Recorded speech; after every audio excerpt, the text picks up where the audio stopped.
जय श्री राम। जैसा कि मोह माया ये जीवन का क्या है, ये जीवन की एक ऐसी चीज है कि जिसमें व्यक्ति जब फंस जाता है तो उसको बड़ा अजीब सा लगता है। जैसे कहते हैं कि शादी वो चक्रव्यूह है कि अगर उसमें अभिमन्यु फंस गया तो जिंदा वापस नहीं आता। क्या ये सत्य है? अगर ये सत्य होता तो आज लोग इसके पीछे क्यों भागते? हमारी जो कुंडली है, ये कुंडली दो प्रकार की होती है। जब हम कुंडली बनाते हैं तो उसमें पहला आता है कि पुरुष और दूसरा आता है स्त्री। क्या हम पुरुष की कुंडली बना रहे हैं या हम स्त्री की बना रहे हैं? और दोनों कुंडलियों को देखने की जो पद्धति होती है वो अलग अलग होती है। हम दोनों को अलग अलग देखा जाता है। सर्वप्रथम जो हमारी कुंडली का तृतीय भाव जो होता है वो होता है अट्रैक्शन, वो किसी के प्रति आकर्षित होना।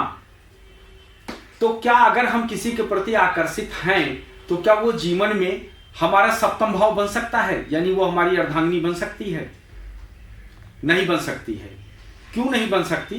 क्योंकि अट्रैक्शन एक ऐसा चीज है कि वो कहीं भी किसी भी चीज पे आ सकता है। जैसे शरीर के हमारे जितने अंग हैं वो हमारी कुंडलियों में हर घर बताया गया कि क्या है, तुम्हारी पर्सनालिटी क्या है, आपकी वाणी क्या है, आपकी आंखें कौन सा घर है, आपका दांत कौन सा घर है, ये सारा कुंडली में बताया गया है। तो कभी कभी क्या होता है, अट्रैक्शन जो होता है वो व्यक्ति को किसी के वाणी से भी हो जाता है या किसी से भी हो जाता है। और होना और जीवन में पाना, ये दो चीजें होता है। सर्वप्रथम जो हमारा 11वां भाव है वो लालच है, लोभ, जिसको हम लोभ कहते हैं। लोभ का मतलब होता है कि व्यक्ति किसी चीज को प्राप्त करना चाहता है और उसके पीछे मेहनत कर रहा है, यानी कर्म कर रहा है। तो 10वां भाव जो हमारा होता है वो कर्म होता है, और 7वां भाव जो है वो हमारा विवाह होता है। हमारी शादी का जो घर होता है वो 7वां भाव होता है। और जो हमारा एक्स्ट्रा अफेयर्स होता है, लव होता है शादी के बाद या शादी से पहले, वो हमारा चतुर्थ घर होता है, 5वां भाव होता है। वो हमारा 5वां भाव है, क्योंकि 5वां भाव जो होता है वो एक तरीके से व्यक्ति का मनोरंजन का भी है। तो जो तृतीय भाव जब हमारी कुंडली में एक्टिव हो जाता है और हम जान भी नहीं पाते, और हम पता नहीं कैसे कब किसी से हम आकर्षित हो जाते हैं, और उनके आकर्षण में हम इस तरीके से आ जाते हैं कि हम उनके पीछे पीछे घूमने लगते हैं। तो जैसा कि आप देखते हैं कि ज्योतिष के अंदर मतलब कब आपको अच्छे फल मिलेंगे, दशा और महादशा, अंतरदशा और महादशा जो होता है, ये हमको सिर्फ वो फल देने आते हैं जो हमने जैसा कर्म किया है उस प्रकार का वो फल देने के लिए आते हैं। तो जैसा कि आप देखते हैं कि व्यक्ति को अंत में क्या होता है कि जब वो व्यक्ति कभी भी आ जाता है, किसी के प्रति आकर्षित हो जाता है, तो बहुत ही ज्यादा विचलित होता है और वो मानसिक संतुलन खो बैठता है। जैसा कि उसके सुख सुविधा की सारी चीजें गायब हो जाती है। जब हम काल पुरुष की कुंडली देखते हैं तो जो हमारा तीसरा भाव है वो हमारा जो होता है अट्रैक्शन का जो होता है, उसका स्वामी बुध होता है। तो ये जो आकर्षण किसी के प्रति आता है यह हमारे बुद्धि में आ जाता है, और जब आता है तो ये हमको बहुत ही ज्यादा परेशान कर देता है और हम बहुत ज्यादा परेशान हो जाते हैं। इसके बाद जब वो समय बीत जाता है, 1 साल 2 साल 1.5 साल जितने दिन के लिए वो समय आया था, उसके बाद क्या होता है, धीरे धीरे धीरे धीरे हम किसी भी चीज को भूल जाते हैं। यानी वही घर हमको आकर्षित भी करता है और उसके बाद में हम अब धीरे धीरे करके हम भूल जाते हैं। वो हमारे दिमाग से वो घर निकल जाता है, वो बातें निकल जाती हैं, और फिर हम पुनः सुख सुविधा और जिस तरीके से भी हम चलते हैं उस तरीके से हम चलते ही रहते हैं। इसी तरीके से अगर हम देखें तो कई बार क्या होता है कि ऐसा कौन सा वो ग्रह है जो कभी भी प्यार करवाता है, आदमी को रिलेशन में ले जाता है, काफी समय तक वो साथ साथ रहते हैं, लेकिन जब उनका शादी का समय आता है तो वो एक दूसरे से बिछुड़ जाते हैं। ये कौन सा ऐसा ग्रह है? देखिए, मोह में जो फंसाने का कार्य करता है, बहुत तेज, यानी जो बहुत तेज आकर्षण पैदा करता है वो राहु पैदा करता है। और बहुत जल्दी जो दूर भी करता है वही करता भी है। जब भी किसी की कुंडली में एक घर को अगर राहु देख रहा है तो आप उस कुंडली को कभी भी चेक कर लेना, उसमें कभी भी उस व्यक्ति का लव चलेगा पर मैरिज नहीं होगा। अगर उनके पंचम भाव को राहु देख रहा है तो कभी भी लव चलेगा पर मैरिज नहीं होगा। लेकिन अगर किसी लड़की की कुंडली में चतुर्थ भाव में राहु बैठा है तो उसका भी लव बहुत बड़ा चलेगा, बहुत बड़ा लव चलता है, लंबे समय तक चलता है, लेकिन शादी तक वो नहीं पहुंच पाता। उसका सबसे बड़ा कारण क्या है, क्यों नहीं पहुंच पाता? आज जब भी आप किसी ज्योतिष के पास जाते हो तो आजकल आप लोग क्या पसंद करते हो? आजकल देखिए पता नहीं कहां से इतने ज्योतिषी पैदा हो गए हैं, महिलाएं आ गई हैं जो कहती हैं कि शराब पीने से लक्ष्मी की वृद्धि होगी। अब बताइए, कुछ ही दिन के बाद ऐसा भी आ जाएंगे, ऐसा बोलने लगेंगे कि 3 शादी कर लो तुम्हारा जो है हवेली बन जाएगी। इस तरीके के ऐसे ऐसे चीजें बता रहे हैं, अनर्गल चीजें जिनका कोई प्रमाणिकता नहीं है। लेकिन ज्योतिष एक प्रमाणिक है अपने आप में, और ज्योतिष कभी नहीं कहता कि शराब पीने से तुम्हारे घर पे लक्ष्मी का वास होगा। वो हमेशा कहता है कि शराब पीने से तुम्हारा शनि खराब हो जाएगा, और जब तुम्हारा शनि खराब होगा तो तुम्हारा कर्म खराब हो जाएगा, और जब तुम्हारा कर्म खराब होगा तो तुम्हारा आर्थिक स्थिति, मानसिक स्थिति और शरीर की तीनों खराब हो जाएगा। तो जैसा कि हम बात कर रहे थे कि राहु का, कि राहु जो है बहुत जल्दी आकर्षण में लाता है व्यक्ति को, और वो आकर्षित हो करके और फिर उसके बाद क्या होता है, रिश्ते तोड़वा देता है। अगर किसी के पुरुष की कुंडली में पंचम भाव को अगर राहु देख रहा है या राहु वहां बैठा है तो वो विवाह कभी नहीं हो सकता, लव मैरिज। या कभी भी किसी कुंडली को चेक करके आप देख लीजिएगा। और किसी लड़की की कुंडली में अगर चतुर्थ भाव में राहु बैठा है तो उसका अफेयर चलता है, कम उम्र में उसको अपवित्र कर देता है, और उसको मतलब एक तरीके से ऐसा हाइपर क्रोधी बना देता है कि जैसे वो अपने घर में घुसती हैं तो ऐसे ही उनको क्रोध आना शुरू हो जाता है, और उनका वैवाहिक जीवन तहस नहस हो जाता है। क्योंकि चतुर्थ भाव हमारा क्या है? चतुर्थ भाव हमारा सुख का है। और हम ये भी देखते हैं कि चतुर्थ भाव, पंचम भाव, इसमें दोष किस प्रकार का है, और क्या माता की तरफ से है या हमने पैदा कर दिया निजी दोष, ये भी देखा जाता है। तो कुंडली में अगर किसी भी लड़की के चतुर्थ भाव में राहु बैठा है और यहां तक होता है कि उसका अफेयर चलता है, शादी होता है, कई बार शादियां भी टूट जाती हैं और शादी भी नहीं चलती उनका। क्यों? चतुर्थ भाव ऐसा कौन सा भाव है कि जिसमें राहु बैठ करके सब कुछ सत्यानाश कर देता है? और क्या ऐसा हम करें कि जिससे कि चतुर्थ भाव का राहु हमारे को सुखमय जीवन व्यतीत करवाए, हम वैवाहिक जीवन का पूर्ण आनंद ले सकें? क्योंकि चतुर्थ भाव जो हमारा है वो हमारा मन है, हमारी मां है, और वहीं से जो लेडीज की कुंडली होती है उसके अपोजिट अगर देखा जाए तो केतु बैठता है 10वें भाव में, जो अनियंत्र शैया सुख भी होता है। तो अब यहां पर अगर हमने क्या करा कि राहु उस जाति को, उस चीज को बिलोंग करता है जो मतलब विदेशी हो या जिनका कल्चर, खान पान बदला हुआ हो।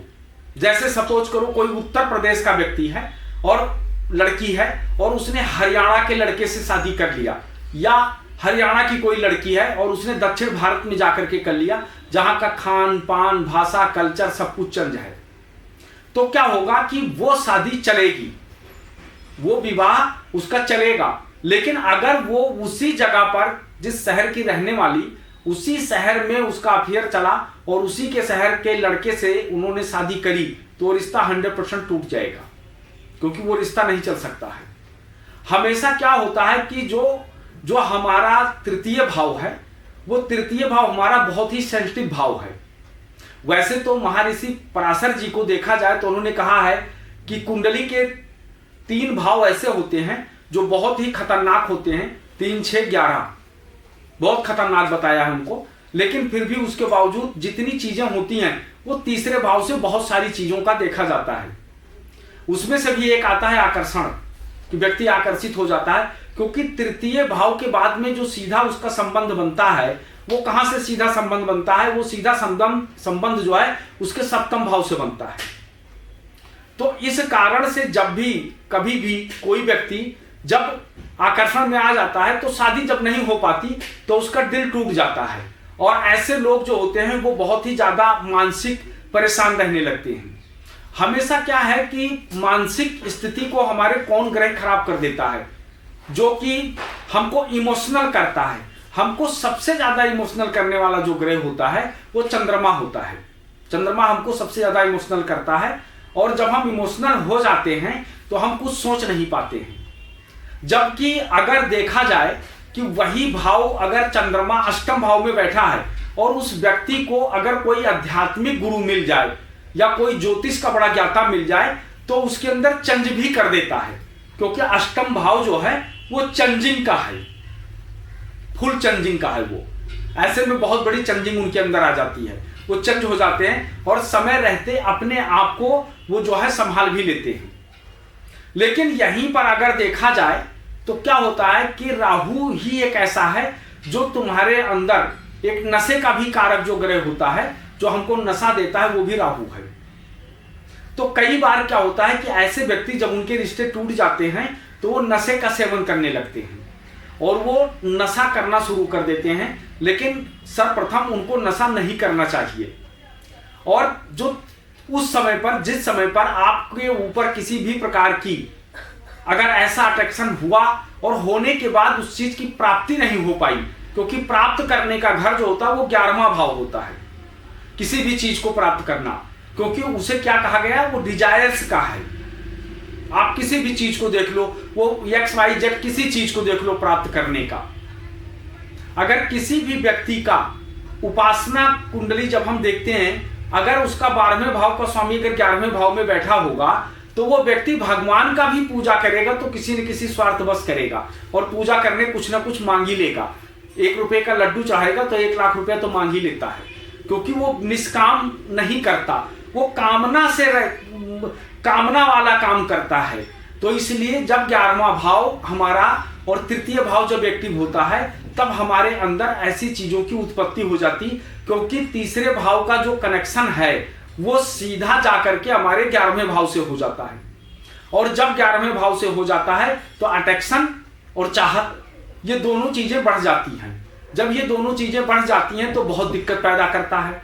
तो इनसे निकलने का सिर्फ एक ही रास्ता है कि उस समय पर जो तीसरे भाव का स्वामी है वो बुध है, और बुद्ध प्रदत्त देवता जो हैं, जो बुद्ध के अंश अवतार हैं, वो भगवान विष्णु हैं।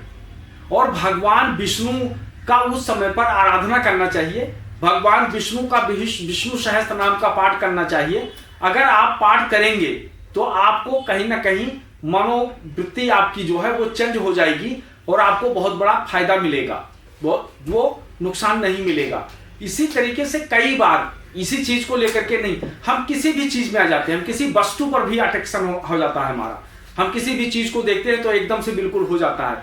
वो कैसे होता है कि जो हमारे दिमाग में एकदम घुस जाता है और हमारे दिमाग में ये बातें आ जाती हैं जब बुध और चंद्रमा एक साथ हो जाए, या तब होता है। जैसे कहा गया कि बुध अगर कन्या के घर में चंद्रमा बैठा हो और कन्या राशि के जो जातक होते हैं उनकी जो बुद्धि होती है वो क्षणिक होती है।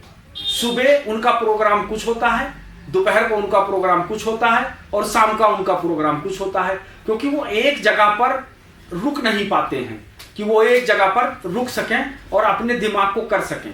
वो कहीं ना कहीं अपने अंदर क्षणिक बदलाव लाते रहते हैं और वो बदलाव एक तरीके से दिक्कत पैदा करता है, क्योंकि चंद्रमा और बुध का जो योग होता है ये अगर एक तरीके से देखा जाए बराबर बराबर अगर अंशों के हों या 1-2 पॉइंट ऊपर नीचे हों तो इसका जो योग होता है वो बहुत अच्छा योग माना गया है। क्योंकि जो व्यक्ति चंद्रमा और बुध का अगर बराबर बराबर है तो क्या होगा कि जो व्यक्ति सोचता है वो 100% करता है, और अगर व्यक्ति का चंद्रमा खराब है तो जो सोचेगा वो कभी नहीं करेगा और जो करेगा वो सोचेगा नहीं। तो इसलिए कई बार जो हमारे अट्रैक्शन का कारक होता है वो चंद्रमा होता है और ले जाकर के हमको इमोशनल कर देता है और हमको फंसा देता है। और जब हम फंस जाते हैं तो स्वयं को नुकसान कर लेते हैं। क्यों कर लेते हैं स्वयं को नुकसान? क्योंकि अगर देखा जाए तो हम क्या होता है कि उस समय पर ये बुध का घर है और हमारी बुद्धि जो है वो काम करना बंद कर देती है और जब बुद्धि काम करना बंद कर देती है तो हम विचलित हो जाते हैं। इसलिए हमेशा आप कभी भी ये देखो कि जो लोग कहते हैं कि जो आपकी डेस्टिनी में लिख दिया गया वो मेटा नहीं जा सकता, मैं भी कहता हूं कि 100% नहीं मेटा जा सकता। क्यों नहीं मेटा जा सकता? क्योंकि पंचम भाव आपकी डेस्टिनी है, जिसके अंदर जो लिख दिया गया वो लिख दिया गया। लेकिन नवम भाव जो है वो आपका प्रेजेंट का भाग्य है, जो अभी का है, जो आप कर रहे हो। मैं अपने कार्यक्रम में जरूर कहता हूं कि अगर आपको अपने नवम भाव को मजबूत करना है तो दो चीजें, एक तो हायर एजुकेशन का होता है, एक गुरु का घर होता है। आपको दो चीजें बड़ी मजबूत रखना चाहिए, एक तो एजुकेशन, हायर एजुकेशन पढ़ते रहो, और दूसरा गुरु के प्रति आस्था। तो नवम भाव जो हमारा है वो कर्म है जो मैं अभी कर रहा हूं। कर्म से, मन से, वचन से, वाणी से, कैसे भी करके अगर हमसे गलत काम हो गया, अगर हम किसी से हाथ जोड़ करके माफी मांग लेते हैं तो ईश्वर हमको माफ कर देगा। तो वो क्या होगा कि हम उस कर्म बंधन से मुक्त हो गई, क्योंकि वो हमारी डेस्टिनी नहीं बनेगी। लेकिन अगर हम गलती पे गलती करते जा रहे हैं और हम उसका एहसास नहीं कर रहे हैं और हम सामने वाले से माफी भी नहीं मांग रहे, तो वो धीरे धीरे क्या होगा कि हमारा पूर्व संचित कर्म बन जाएगा। और जब हम अगला जन्म लेंगे, क्योंकि हमारे यहाँ जन्म जन्म बताया गया है, तो जब हम अगला जन्म लेंगे तो वो हमारी डेस्टिनी बन जाएगा। तो जब हम कर्म करते हैं, कर्म का 10वां भाव हमारा कर्म होता है और हमारा आय होता है, और 7वां भाव हमारा व्यापार होता है। जब भी किसी को व्यापार से संबंधित दिक्कत आए, सर्वप्रथम उसको अपने पत्नी के साथ सौहार्दपूर्ण भावना रखना चाहिए। और व्यापार का जो स्वामी है वो शुक्र है, और शुक्र का सबसे महत्वपूर्ण या सबसे ज्यादा जो शुक्र प्रसन्न करता है, जो शुक्र के लिए बहुत अहम चीज है, वो क्या है? महामृत्युंजय मंत्र। अगर आपको बिजनेस में दिक्कत आ रही है तो आपको महामृत्युंजय मंत्र का जाप एक माला रोज करना चाहिए।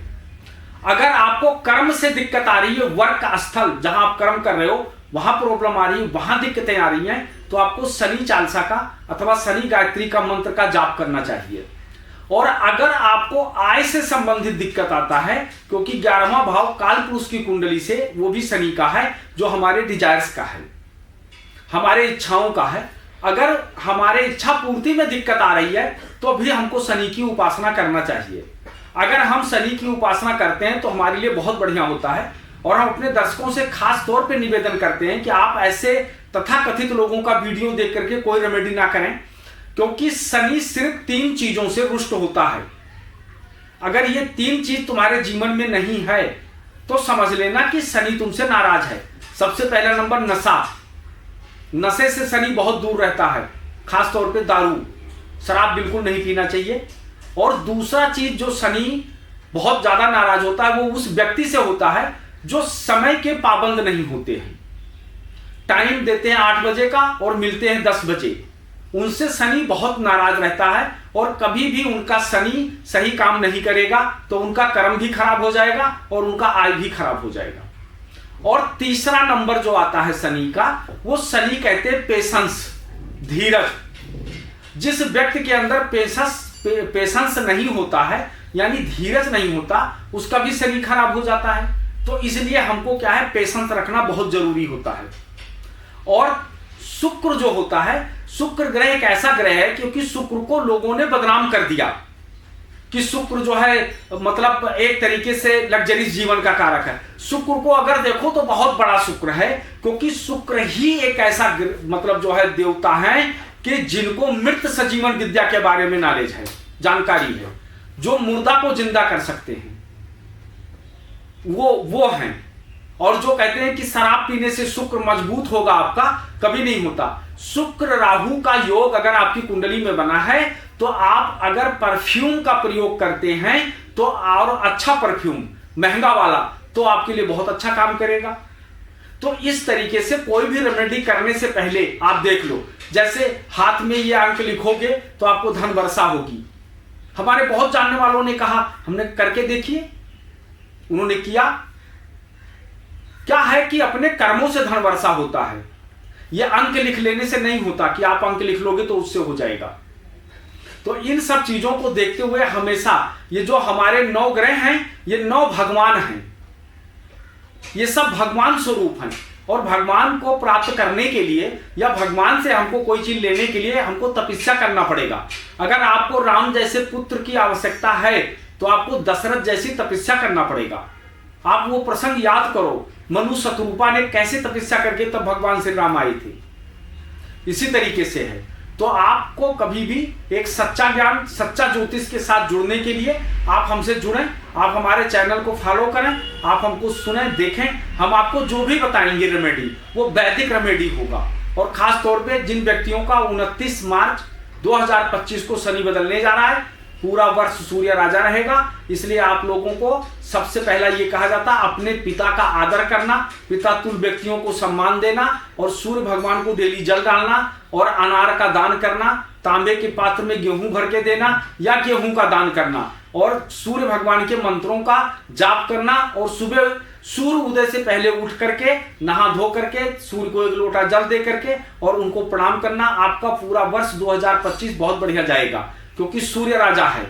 जो देश का राजा होता है, अगर हम उसको प्रणाम करते हैं या हम उसकी बंदगी करते हैं तो राजा प्रसन्न होकर के और हम लोगों को इनाम के तौर पे या हम लोगों को दान देता है। तो इससे क्या होता है कि हम लोगों को आर्थिक स्थिति मजबूत होती है। तो इसलिए सूर्य राजा होने जा रहा है। आप अपनी आर्थिक स्थिति को मजबूत करने के लिए सूर्य से संबंधित चीजों का उपाय करें।